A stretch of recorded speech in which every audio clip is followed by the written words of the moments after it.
Hello, everyone, and welcome once again to the Temple Institute Parsha class. My name is Gedalia Meyer, and I'm podcasting from Ma'ale Adumim in Israel.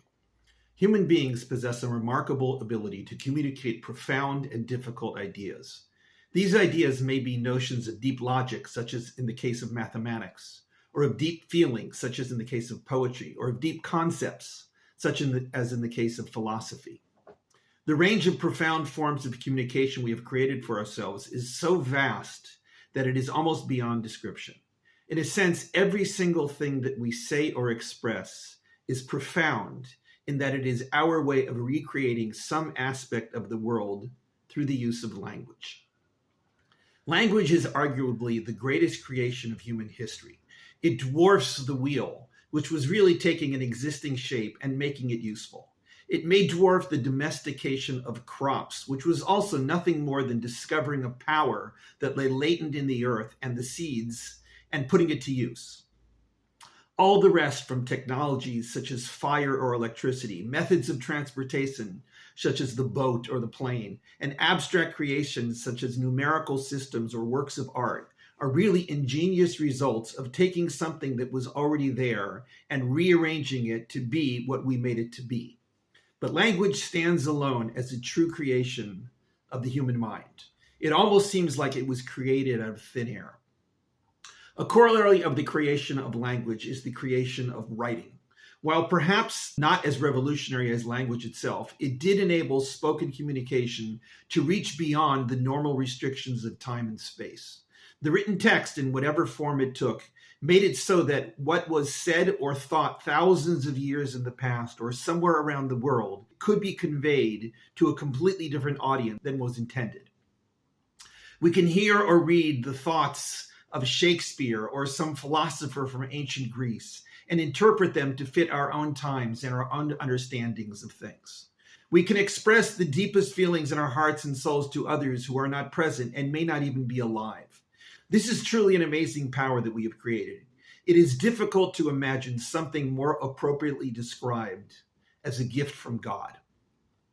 Among the many profound concepts that we have attempted to describe in words is the very idea of God. How does one even approach such a huge problem? Is there any way to convey the concept of God within the confines of the very human creation of language? We could speak of God as God's actions or God's feelings or perhaps even God's appearance. But anything we say or write risks the possibility of understanding what cannot really be stated in words.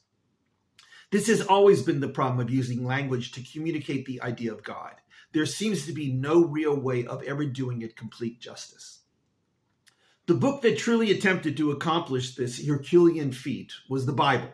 It was the Torah out of all the books of the Bible that really dealt with the subject of God.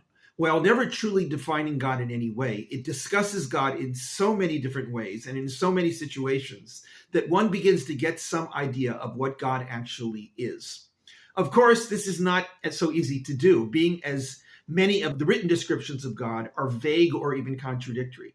For instance, it is not 100% clear from the Torah if God does or does not have some physical form. Judaism, of course, traditionally insists that nothing could be further from the truth, but from the text itself, it is possible to say otherwise. Then there is the question of God's feelings. Does God really have these feelings, as seems apparent from the text? Or is God infinitely above such human emotions? The Torah, probably more than any other book in all history, has attempted to paint a picture of God that we somehow feel we could actually observe and begin to fathom. This week's Parsha is called Shemini. That word means 8, a rather simple word to introduce a Parsha. It refers to something that was to take place on the 8th day of the process of preparing the high priest, or Kohen Gadol, and his sons, the Kohanim, for their roles in officiating in the offerings and other ceremonies that would take place in the Mishkan. For the first 7 days of preparation, they were all to remain within the confines of the central tent. This is described in the previous Parsha as a period of atonement.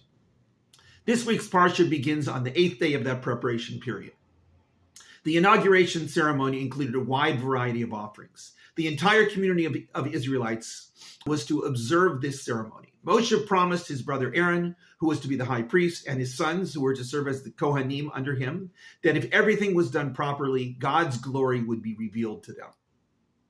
That is some promise, but with the general tenor of the Torah up to that point, it almost seems expected, and anything short of this would be a bit of a letdown.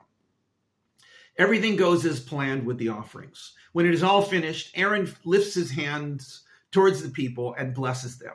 Moshe and Aaron then go back into the tent for some purpose, and when they emerge again, they both bless the people. Then we are told, quote, God's glory was revealed to all the people. How exactly this was perceived is left unclear. It may be described in the very next verse, which states that, quote, fire came from before Hashem, which consumed the burnt offering and the fats on the altar. All the people saw, and they sang out and fell upon their faces. Immediately following this, we hear that two of Aaron's sons, Nadav and Avihu, took a fire pan in which they transferred a fire and placed in it some incense. They then offered this incense before Hashem. The Torah, however, describes this as a, quote, strange fire, in that it was never commanded by God. Another fire then came from before Hashem and consumed them, and they died right there. This entire bizarre scene is then summarized by Moshe to Aaron as, quote, this is what Hashem spoke of. I will be sanctified among those close to me, and in front of all the people I will be glorified. This scene is concluded with the simple phrase, then Aaron was silent. Following this, Moshe instructs the other relatives of Aaron to remove the bodies and bring them outside of the encampment. Then he instructs Aaron and his two remaining sons to not observe the normal rituals of mourning, since they were still involved in the inauguration ceremony. Aaron's dead sons would instead be mourned by the entire community of Israelites. Next comes the prohibition for the Kohanim on officiating during the official offering services while intoxicated. This essentially completes this rather dramatic and puzzling interlude to the inauguration ceremony. Following this, the Parsha gets into a detailed description of the laws of kosher animals. This is the first of two such descriptions in the Torah, and it includes the basic rules on which animals or birds are permitted to be eaten and which are not. The Parsha ends with some general rules concerning spiritual impurity that comes from contact with a carcass of certain types of impure animals. Let's get back to that initial description of God's glory appearing to all the people. This is what Moshe promised would happen if the inauguration went as planned. From what took place, it appears that it did. God's glory did appear following that blessing by Moshe and Aaron. This whole thing with Aaron's sons and their strange fire doesn't seem to have interfered with God's glory being apparent to everyone. If anything, it may have enhanced it by this strong display of what happens when anything goes off program. It is quite amazing that the Torah can give such a matter-of-fact description of such a momentous event. They saw the glory of God. It is likely that of all the books in human history, none would have had the chutzpah of even attempting to describe an event like this in such a mundane way. It is described in the same way that could have been given for any other thing they saw, such as an animal or a person or a sunrise. How could the Torah, even with its extremely common narratives of God popping in and out of simple conversations, really speak of a vision of God's glory as if it were a normal everyday occurrence? There is no easy answer to this question. It simply seems to be the way things go in the Torah. God appears in dreams as easily as a person appears in a dream.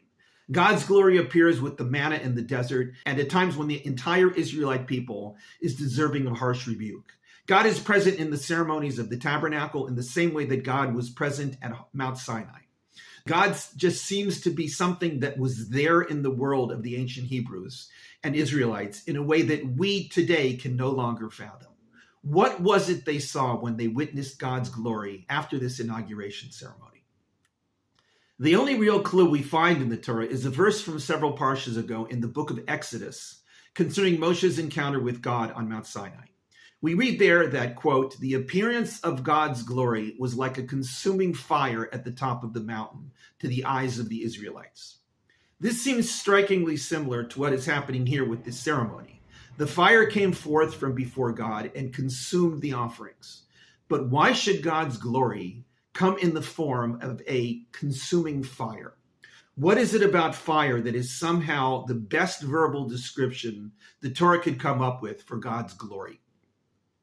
Perhaps the answer to this question is that fire, of all things in our reality, stands alone in its otherworldly appearance.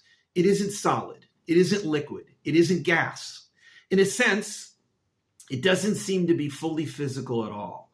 This is the reason we are so mesmerized by fire, finding ourselves gazing at a small bonfire endlessly, watching the flames and colors dance around, even though we have seen this very sight countless times in the past. Fire is probably the closest we can come to detecting that mysterious border between the spiritual and the physical. If there is any word in the vast panorama of human language that could adequately be said to describe God's glory, it is this word, fire. Language is an almost miraculous creation of the human mind.